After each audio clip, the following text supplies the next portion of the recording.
విజ్ఞాపన ప్రార్థన. ఎవరో ఎవరి కోసమో ప్రార్థన చేస్తున్నారు. ఆ ప్రార్థనలు విని దేవుడు దిగొస్తాడు. జార్జ్ ముల్లర్ అనేటువంటి ఒక గొప్ప దైవ సేవకుడు అనేక అనాథాశ్రయాలు ఆయన కట్టి అనాథ బిడ్డలు వేలాది మందిని పోషిస్తూ అటు దేవుని పరిచర్లో ఉంటూ అనేకమైన పుస్తకాలు రచిస్తూ ప్రింటింగ్ చేస్తూ ఒక చిన్న ప్రింటింగ్ ప్రెస్ కూడా కలిగి ఉన్న ఆయన, ఒక వ్యక్తి అనగా ఒక తండ్రి ఆ యొక్క అనాథాశ్రయానికి సహకారాన్ని పంపించేవాడంట. ఆయన ఎప్పుడొచ్చినా, అయ్యా మీ ప్రేయర్ రిక్వెస్ట్ ఏంటంటే, నా కొడుకు మారట్లేదండి, మేము చాలా ధనవంతులం గాని ఆస్తిపరులం గాని నాకు ఒకటే బాధ, నా కొడుకు మారాలి, నా కొడుకు దేవుల్లో లేడని చెప్పేవాడంట.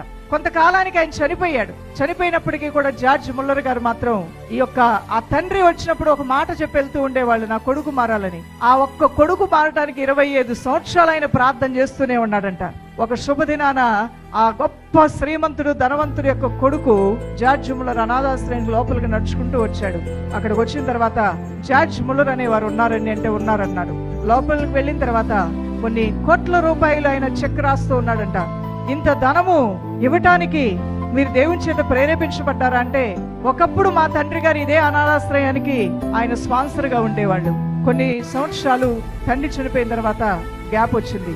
కానీ మా తండ్రి కొనసాగించిందని ఎందుకో మరలా నేను కూడా కొనసాగించాలి అని నా మనసులో ప్రేరేపించబడింది. అంత మాత్రమే కాదు, ఈ మధ్యకాలంలో నేను యేసు ప్రభుని రక్షకుడిగా అంగీకరించాను అని చెప్పారంట. ఏ వ్యక్తి కొరకైతే 25 సంవత్సరాలు ప్రార్థన చేస్తున్నాడు, ఏ వ్యక్తి ఆ మందిర ప్రాంగణాల్లోకి నడిచి రావాలని అడిగాడో, దేవుడు ఆ హృదయవాంఛ నెరవేర్చాడు. ప్రియులారా, ఈ రోజున నీ ఇంటి వారు దేవుని నమ్మిన వారు కాదు, దేవుని కార్యాల పట్ల ఆసక్తి కలిగిన వారు కాదు, నీలాగా విజ్ఞాపన చేయడం, విశ్వాసంతో సహనంతో మొరపెట్టడం, నీలో ఉన్నంత సమర్పణ, నీలో ఉన్నటువంటి బలమైనటువంటి దేవుని కార్యాల పట్ల నమ్మకం వారు కలిగి ఉండకపోవచ్చు. నీలాగా వచ్చి ఇంత ఓపికగా కొన్ని గంటల సమయం దేవునితో మాట్లాడే అనుభవం వారికి ఇంకా రాలేదేమో. అయితే ఓ తల్లి, ఓ తండ్రి, ఓ చెల్లి, ఓ తమ్ముడు, నువ్వు చేసే ప్రార్థన ద్వారా నీ ఇంటి వారికి దేవుడు మేలు చేయబోతూ ఉన్నాడు.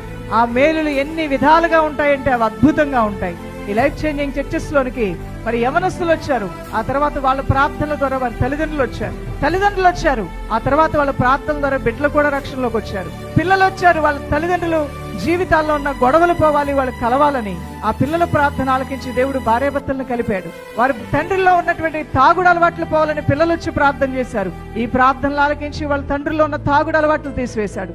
భార్యలు వచ్చి ఇక్కడ హృదయాన్ని కురమరించారు, భర్తల్ని దేవుడు మార్చి తీసుకొచ్చాడు. అంటే ఏ ఒక్కరు వచ్చి దేవుని సన్నిధిలో విజ్ఞాపన చేసినా అది నీకు మేలు, నీ ఇంటి వారికి కూడా మేలుగా ఉండబోతుంది.